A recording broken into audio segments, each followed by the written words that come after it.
নমস্কার দিদি, আপনি মনে রাখেন আমরা ৮০,০০০ আশা কর্মী রয়েছি। মাননীয়া, আপনার জন্য এই আওয়াজটাই যথেষ্ট।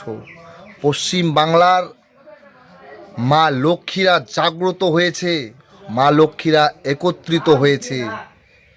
আপনার দেওয়া লক্ষ্মীর ভাণ্ডারে সন্তুষ্ট নয় মা বোনেরা, আপনার দেওয়া লক্ষ্মীর ভাণ্ডার চায় না।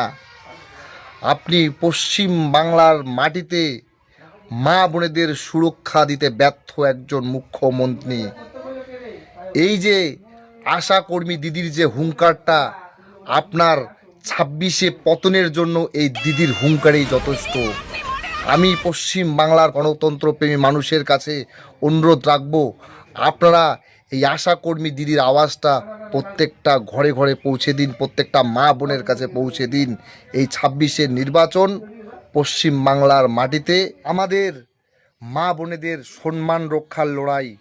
তাই এই ভিডিওটাকে আগে বেশি বেশি করে শেয়ার করবেন এবং প্রত্যেককে দেখার সুযোগ করে দেবেন।